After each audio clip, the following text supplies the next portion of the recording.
What's up, guys? It's your boy Chrysalis here, and you're probably wondering what the hell it is I'm doing just sitting in my car and the like. Well, I am about to go see Project Hail Mary in IMAX in approximately 3-4 hours or so. I can't remember what time it is. So I'm kind of just chilling for a little bit, just passing the time, waiting on like the moment where I go to the theater, scan my ticket, they tell me where to go. I already know where to go, and just sit down, sit through previews, and then watch and be amazed at Ryan Gosling saving the galaxy from the sun exploding or whatever happens with his rock alien friend Rocky. So till then, I'm just hanging out, I'm just chilling, I'm doing my thing. So I thought I'd go ahead and stop at my local secondhand book, movie, video game, etc. store. And the thought had just occurred to me, well, what if I just go ahead and recommend movies to you guys that you should probably consider giving a watch before watching Project Hail Mary? It is needless to say that maybe you should consider reading the book, but I will sound like a hypocrite because I did not do that. I did not read the book, but I encourage you to do so you can know more about the movie than I do. So yeah, what little I do know about the movie, I'm still going to go ahead and recommend movies that are at the secondhand store. I'm not going to buy any of them. I'm just going to pick them up and talk about them a little bit and yeah, see what they got. And after that, I'll just probably chill out a little longer here and there and then go watch the movie. Maybe I do a reaction to it in tandem to doing this video. We'll see. Anyhow, with that out of the way, let's head on in and see what they got. We are now in the video section of the Second and Charles. Let's see if we can find anything that could pertain to Project Hail Mary. I mean, obviously we gotta look inside the science fiction section, right? So let's see what we can find here. So we just found E.T. Can't have a sci-fi adventure where our buddy is an alien without mentioning E.T. One of Steven Spielberg's best movies, probably in top 10, 15 or so. Alright, so I don't know if I can quite find either of the Dune movies yet, but I did find Rogue One, which is important because they're both sci-fi movies with cinematography from Greg Fraser. So if you're wondering why this movie, Dune, a bunch of other movies look so fucking good, as well as, you know, Project Hail Mary, this is why, because of Greg Fraser. I found a copy of Blade Runner 2049. If you're wondering if this is Ryan Gosling's first rodeo in a sci-fi adventure, you're wrong, because he was the lead in Blade Runner 2049, which is absolutely outstanding. Also has great cinematography from Richard Jenkins. Not Greg Fraser, but I imagine, you know, one was influenced by the other at one point or another. I guess on the subject of sci-fi movies with astounding cinematography, Gravity is definitely one of those. So yeah, if you've never watched Gravity, you definitely should. I think it's remarkable. And this being one of the most popular and most acclaimed movies about interstellar space travel to save humanity, than Interstellar. Yeah, everyone loves this movie. I don't know anybody hate this movie, so yeah. And of course, there would be no movies about space odysseys without 2001: A Space Odyssey. Watch this if you haven't. Oh, bloody hell, where is Arrival? Surely they have Arrival somewhere. Oh, here it is, I found it. Yeah, Arrival, another really good sci-fi movie about communicating with aliens, another really good Denis Villeneuve sci-fi film, along with, you know, like I said, Blade Runner 2049 and the Dune movies, if I can find those somewhere.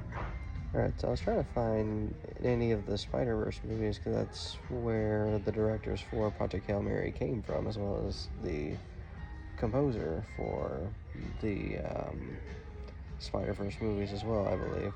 But I found WALL-E instead, like another fun space odyssey, whatever, to like save the planet and save humanity.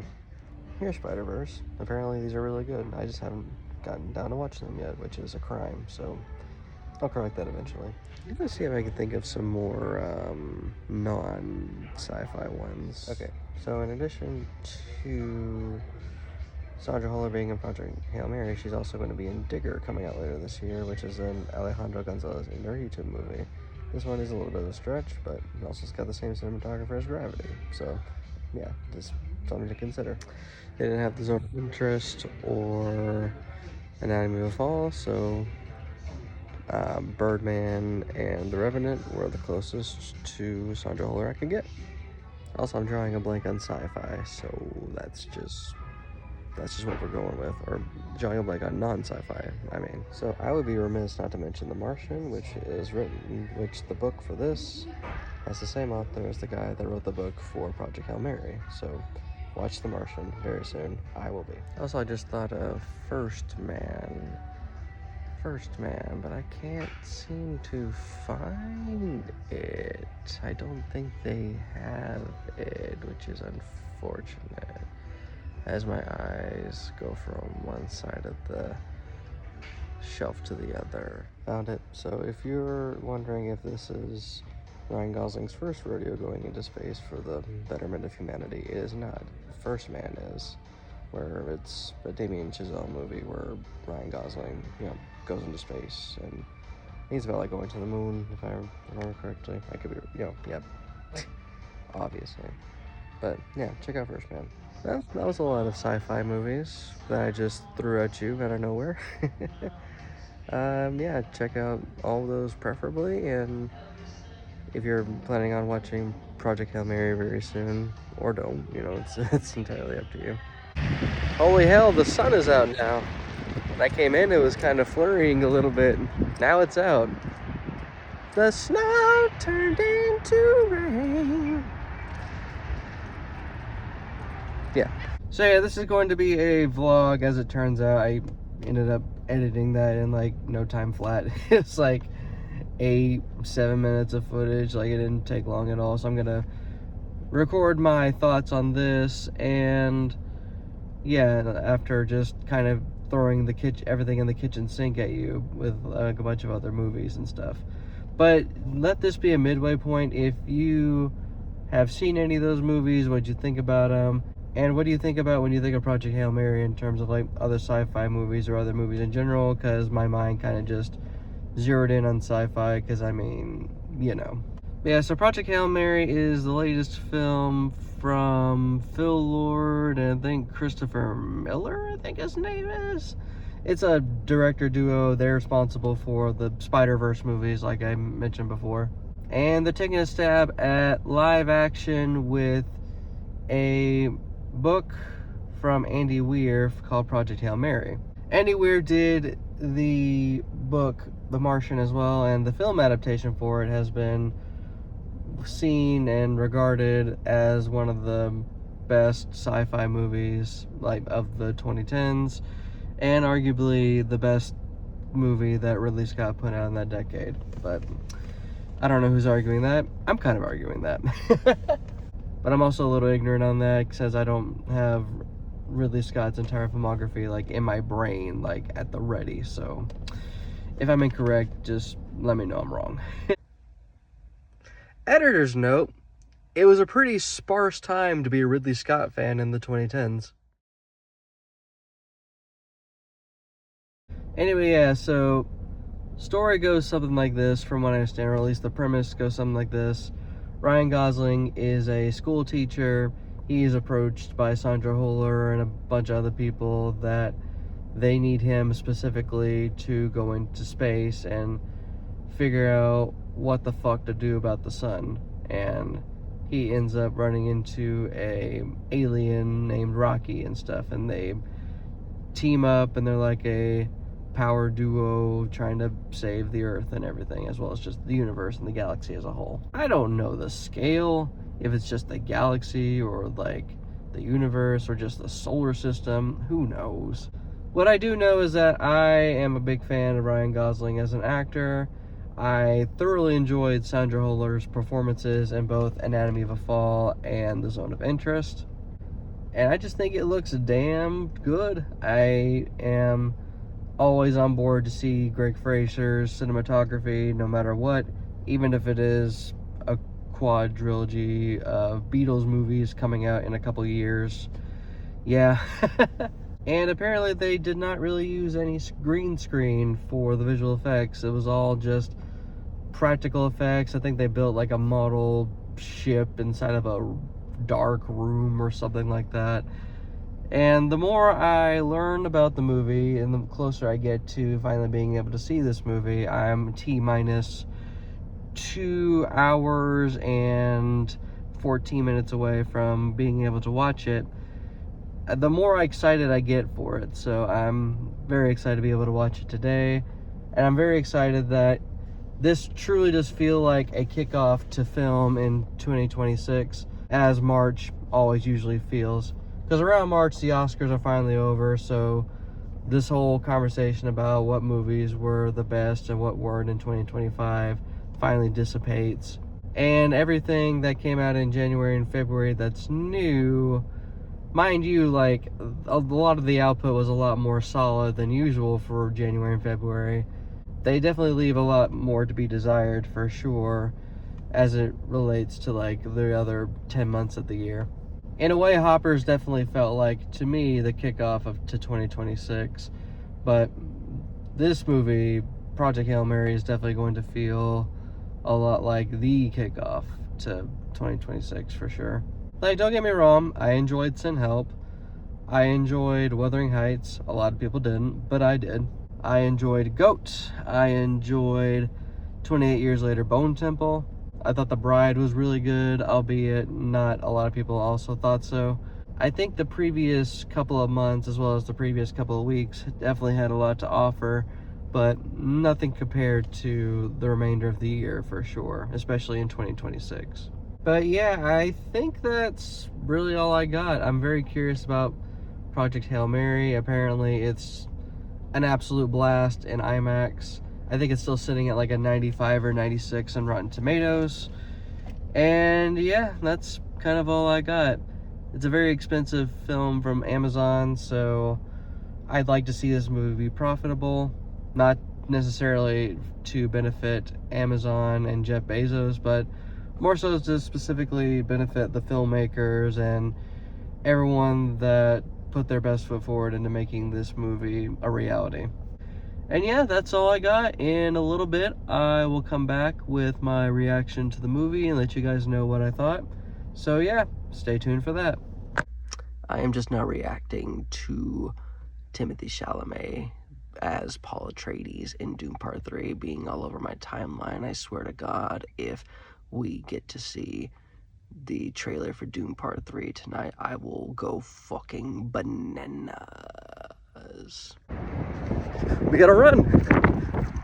We gotta run before Twitter calls this movie overrated. We're almost there. We're almost out of time. We gotta go. We gotta go. We got pens. Or one pen. Yeah, I've got no words. That was fucking awesome. That was, definitely one hell of a way to kick off 2026 in film, for sure. Like, officially, but also, like, unofficially, you know what I mean? I explained this already. But yeah, no, that was awesome. I can't wait to watch it again, either opening night or, Saturday or so. I'll have more thoughts on it later, but that was, easily my favorite movie of the year so far. I put that over Hoppers. I'm very excited to watch it again, and yeah, that's all I got. I'll either, do something more in-depth the next day or what have you. You'll know. You'll see me. Until then, I'll see you in a few. Be back in a flash. Okay, so I'm just talking straight out the dome here. I don't really have any notes. This is just my fresh thoughts on Project Hail Mary. So if there's anything I get wrong, obviously I'll look it up and put it in like captions and shit and post and all that. But yeah, no, I absolutely love Project Hail Mary. I don't know why, but it just feels like it's been a very, very long time we had like an epic sci-fi space odyssey in that vein, I guess I could say. I definitely dug the narrative structure of the movie, where I thought it was going to do like an in media res thing, where, or in media res, however you pronounce it, where, yeah, you got Grace waking up on the ship, and it just kind of jumps back to like the beginning and all that.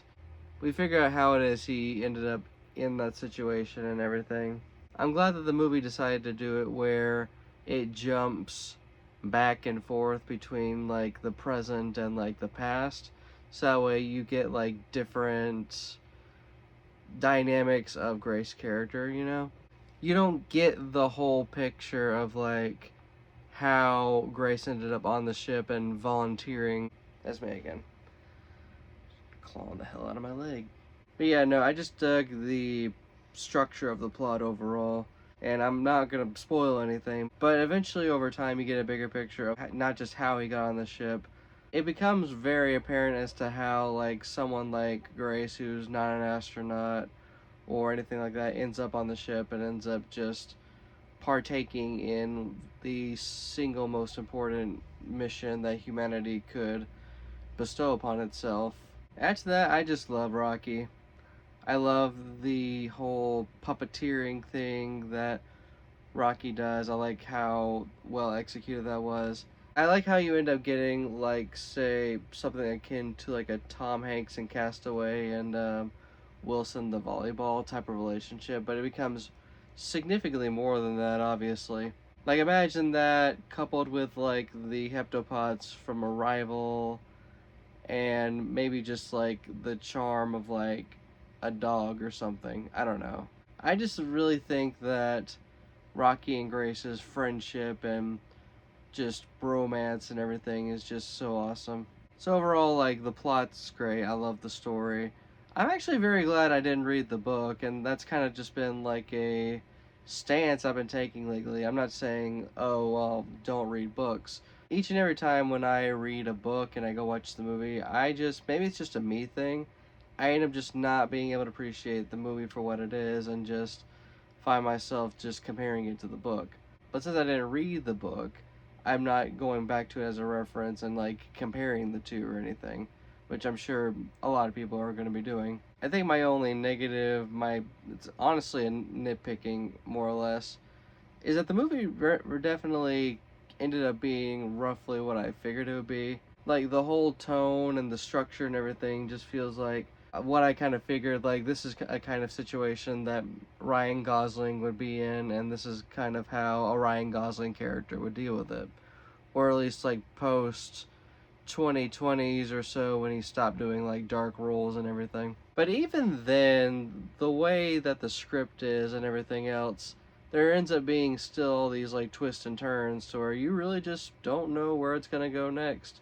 You don't know what's gonna become of Rocky, you don't know what's become of Grace until like it's the end. So yeah, I dug that aspect of the movie quite a lot.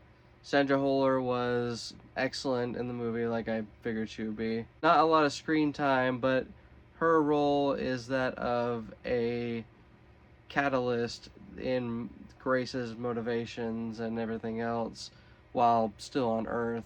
And I just dig her character a lot. Now that I'm thinking about it, what I do dig about the movie is how it's pretty even, right? You're not just getting all space adventure plus flashes of the past or anything like that. It's like an even mixture of the two, but also not keeping the viewer too far away from the perilous space journey that Grace has embarked on. It also kind of goes without saying, at a technical standpoint, when it comes to like sound and editing and cinematography and everything, it's all there. The sound design in Project Hail Mary is pretty top notch. I dug it a lot. And of course, you know, you gotta give a shout out to Greig Fraser for the cinematography. It's just fucking phenomenal.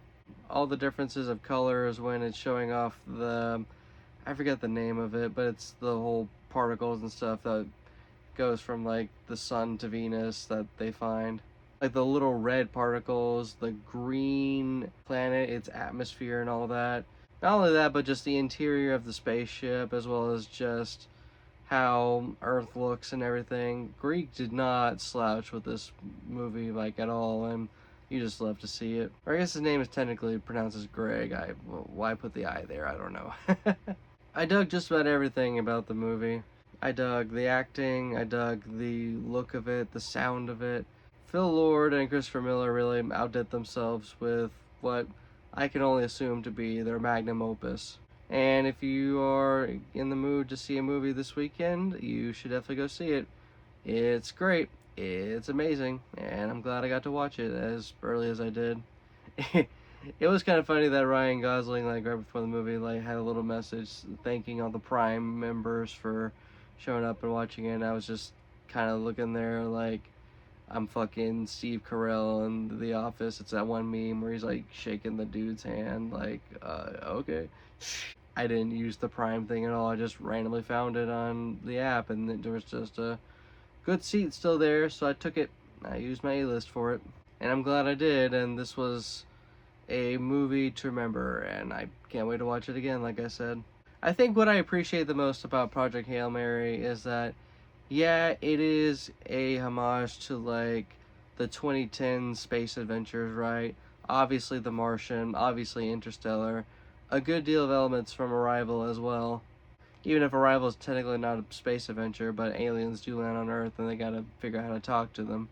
There's definitely a lot of homages to, like, sci-fi movies from past, but it takes all of the elements that made those movies great and puts it into its own movie, and then makes it stand alone in its own unique and at times silly way, but also just impactful and coming from an endearing place and everything. Yeah, Project Hail Mary is my vote for movie of the year so far, and it's gonna be a little bit before that place that I put Project Hail Mary at in my personal pick for movies of 2026. It's gonna be well before that changes. Anyhow, if you're able to catch the early showings of Project Hail Mary, what did you think of the movie? Love it, hate it? Do you plan on seeing it this weekend? I definitely think you should. Apparently, there's supposed to be Doom Part 3 trailers attached to, I guess, the opening weekend showings of the film, so definitely catch that whenever you can. And yeah, that's about it. Thank you for tuning in to this vlog I did. I don't know how it's going to come out in post, but, you know, I'm glad I'm getting back to recording content again and figuring out how to do this whole YouTube thing. This is your boy Chrysalis here, signing off.